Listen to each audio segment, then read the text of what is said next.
Okay. I don't have any interesting things to talk about. I'm really not that interesting, but I don't. Never mind. I don't need to diss myself right now either. Okay. So these cages have cleaning needs, and so I just when I clean, usually I don't want to do anything too invasive for the tarantulas at all. I don't like using chemicals because you never know what chemicals are going to do. So I just use water and paper towels to wipe down the sides.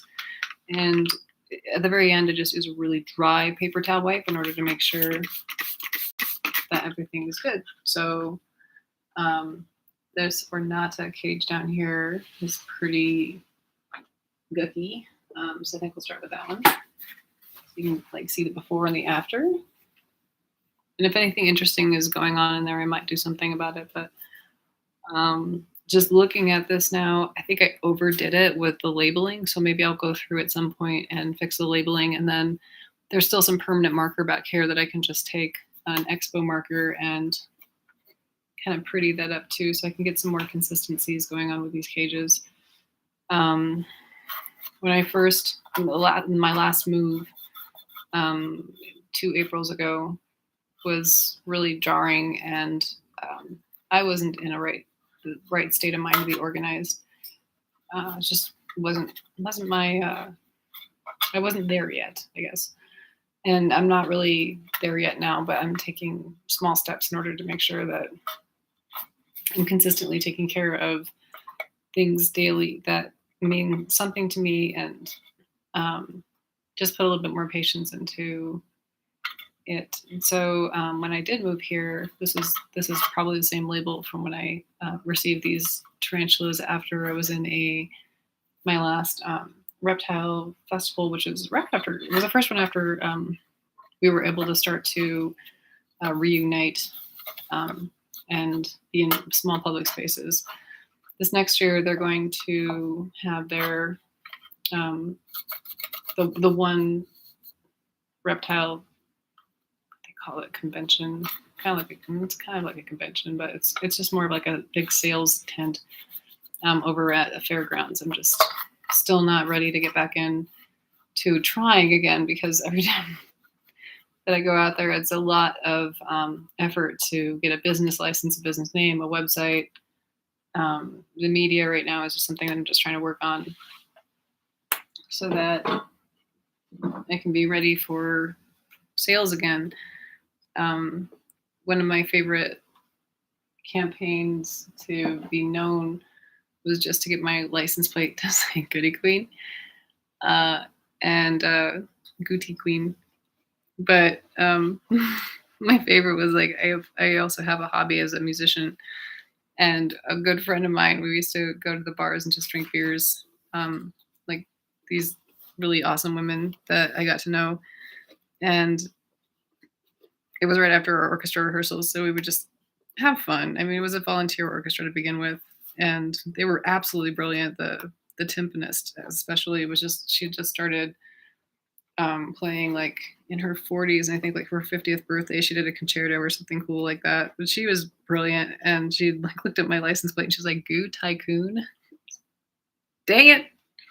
Yep, that looks exactly like that.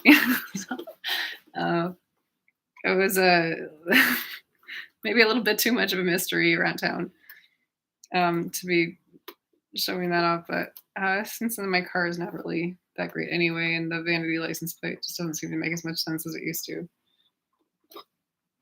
Things change, so maybe things can change to get better too. So anyway, speaking of change, I got a shinier little tank. It's just a little bit, the poopy's off of the side, so it makes it easier from the grip on too. They don't have to be worrying about grabbing onto poop every time they walk around. And the whole collection is able to be seen better. And I've done some observation of the specimens at that point too, and just said hello and checked in the substrate to make sure everything's okay.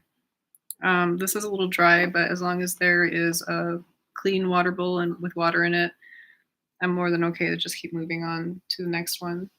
Now, what I can do also, now that this is pretty much taken care of, I can actually grab this little spot right here. I do have some gloves, so it would be nice to not have to wash my hands for the billionth time.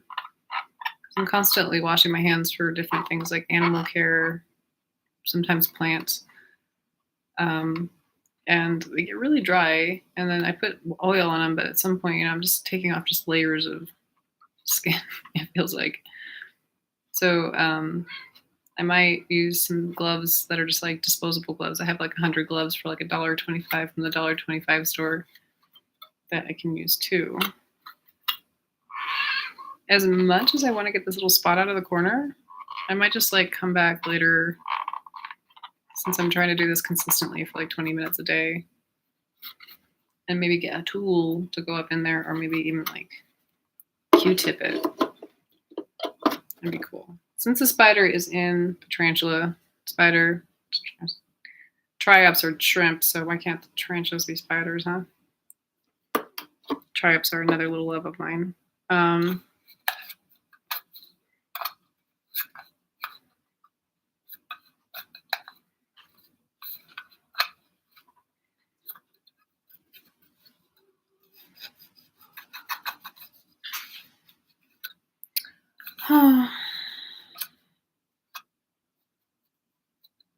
That's pretty. Anyway, I decided to go in here and check out the actual lit place where the ornata is, which is in the back right now.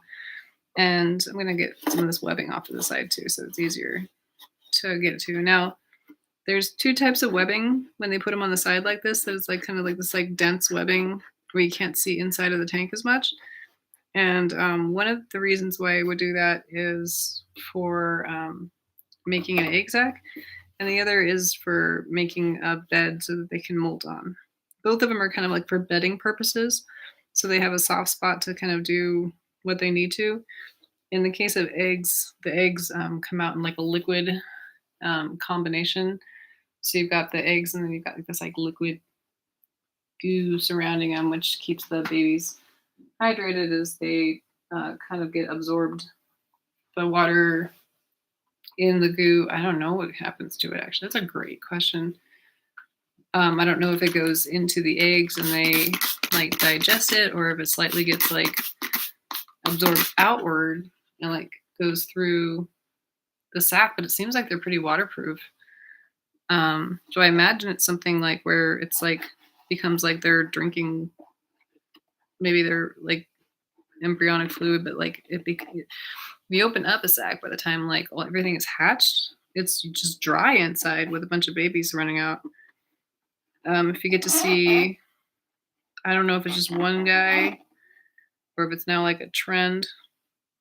I used to think it was quite dangerous to do. Everybody used to open up the sacs with like, if they wanted to get in before they naturally open up themselves, a lot of hobbyists would go in with a like a surgical knife and cut the sac open and then double check to make sure that everything was okay. You are so cool, dude. I am going in blind, and the spider is just being so awesome.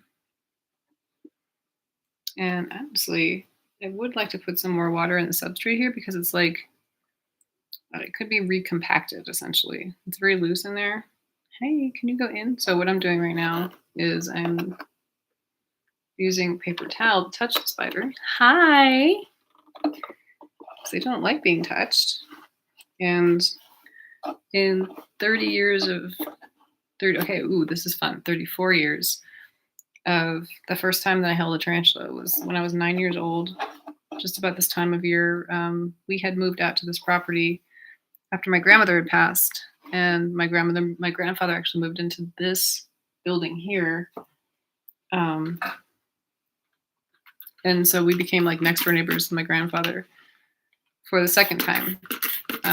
We actually, I think behind me may have been my bedroom or my bed, or it was the other closet over there when I was 4.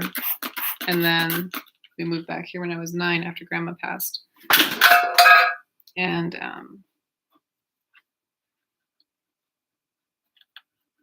what am I trying to say? Oh, but I don't recall holding tarantulas when I was 4. I do when I was 9. Um, there were a lot of boards around and pieces of sheet metal around the property, and we would just go around barefoot and lift them up. And I have to this day like a bad habit of walking around barefoot in the desert. So I do try to avoid that because I do like having nice feet. But anyway, that is as good as it gets right now. So it's got some healthier surfaces to climb on. Hopefully it appreciates it. What I was trying to get to is that I have not been tagged yet, and I would not wish to be. So kind of respect the spaces of these creatures so that I don't get into a situation that I would regret. But I do dumb stuff all the time, like that. Would not recommend ever to anybody. Don't do that. Your spiders are sacred, especially if you have a tarantula as a pet. My observations of somebody that was one time making a video about handling a Poecilotheria metallica, or just a Poecilotheria in general. It wasn't necessarily metallica, actually. Was that they were in like a basement type area, and I think they lost the specimen. And I just found out that they have the possibility in captivity of having a longevity of like 15 years. And these animals can become more and more treasured, possibly, as people regularly, consistently, regularly. Can't I say that because I can't spell it? Regularly, consistently. Validate phobias of spiders and then go into details about what rhetoric would be for that without actually like having a good reason for why they want to be validating phobia of spiders to begin with. It does cause for more phobias. But then Spider-Man is like one of the most popular movies ever, and you got kids that want to get bit by a spider. That's lame. I don't know what the latest backstory to the Spider-Man series has been, but like if somebody's like made like a Spider-Man series and like said something positive about the environment or the creatures themselves, there's definitely a fascination with it, and people collect them like Pokemon creatures. I like just having the one species because then I don't have to worry about like having a breeding pair. There's one of my species that I have out right now because I only have like 4 species in my collection. 3, 4. 3 are here right now. The 4th ones are out there, and I don't even know if I have males or females. Honestly, I haven't really checked too much. But I sold one of them that got its mature coloration. It's absolutely gorgeous. But I'm afraid to dive too deep and breed one of them or even get like into that at all. And I shouldn't. That's actually a really easy thing to get into. I've bred Honduran curly hair, or just call it that. And the thing was, it may have been a muddy breeding. It was with another Honduran curly hair. I mean, don't get me wrong, it wasn't trying to do any kind of like hybrid work, but it was possibly like a different region of Honduran curly hair, like maybe like not Honduras, but actually somewhere else. But they were called the curly hair still. So that wasn't like my favorite pairing. Ooh, you got a bolus in here. So a bolus is the.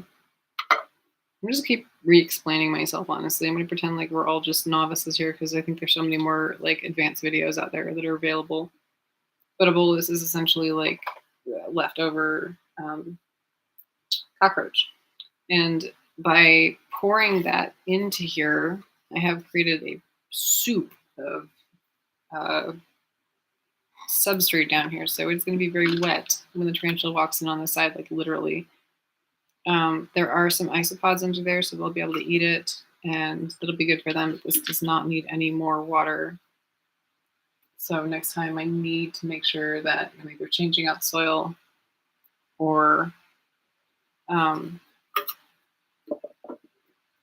just not adding water, like pouring the bowl of water out somewhere else. I also have to be careful every time that I go into this part of it to make sure that the tarantula isn't holding on to this. And I've had it a couple of times where the tarantula was holding on, and they have a pretty good grip for this. While I'm going in here, I'm going to go ahead and take out the bedding for this one. So this was, who is this, first of all? This is Yoda, then it's ink. So this is another example of the bedding that's in there, and ink did not have sacs here, so I would say that's from her molt, last molt. I am going to spray down this because it doesn't seem like she's got a good enough solid surface on here. So she's going to have some humidity for a bit in the whole area, which is not terrible. And then I just sprayed a little bit on the sides, which makes it easier to wipe the webs down. In fact, I can usually get off a lot more of the web and feel a lot of the web when I'm just rubbing it with my fingers. So I'm doing that right now. I need to go wash my hands anyway after this.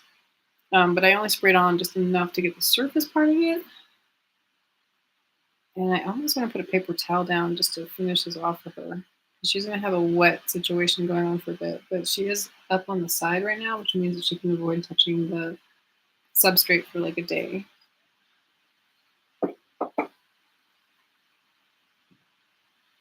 It's good to document this stuff too. If something happens on later and I find out that she's sick because she touched wet ground and she wasn't able to get up on the side enough, that would be interesting to know. But cleaning these surface areas here make it easier for them to escape like just lying down on the ground. And honestly, Poecilotheria lying down on the ground is never really a good thing to see. So hopefully that little bit of spray will help solidify again some of this. It's very dry substrate under here, so I know that it's not going to over humidify her. And I'm keeping the apartment temperature about 80 degrees right now, maybe 78 on the cooler sides, just to save some energy and some money, which is always good. So ink is good, what I can tell right now. And just a little bit of cleaning like that. That'll give her an opportunity next time that when she does lay down a mat, this isn't going to be something that's sticking to her previous mat and then making it kind of messy, especially if she is going to be making an egg sac someday. That could be bad too. She has been paired with Mickey this month, and Mickey and Peachy have had 2 days now with their females out and about. I saw Mickey this morning. I haven't seen Peachy yet, but they've been pretty good. They have a large cork bark piece and then a round cork bark underneath it. And I think even for one of them, there's like another cork bark small piece behind it in the corner. So they have those to hide in. They have adult containers, 2 of them, the female and the male containers in there to hide in. I've seen both the females switch to go into the male containers, and then the males go into the female containers. I've seen the males hiding behind the cork bark or in the hole for the cork bark. I've seen the females going in the hole for the cork bark. What I haven't seen yet is like 2 specimens like snuggling next to each other. So that would be interesting to see. I'm going to have to go back at some point and take care of Ink's front area here because there is some there's some spots here that can be cleaned off, just like in that Ornata container. And since this is like less than a minute of just talk time, I'm just going to talk it out. Try to keep these to about 20 minutes a day. I have another channel right now that I'm working on doing, I guess, 20 minutes a day with that one too. So be it I'm just talking the whole time, giving recommendations, thoughts on the species, the hobby, anything like that. Anything new that I've read, or maybe even old articles that I've read just that I thought were interesting, and maybe there's still new information to somebody who's new in the hobby. Then my other one, I'm probably going to be making lessons out of that. Maybe we can do some tarantula lessons here. If you have any questions about your tarantula collection that you'd like to get some information on, I can give you some of my advice, or I can give recommendations as I learn more where to go to. All right. Have a good night. Take care.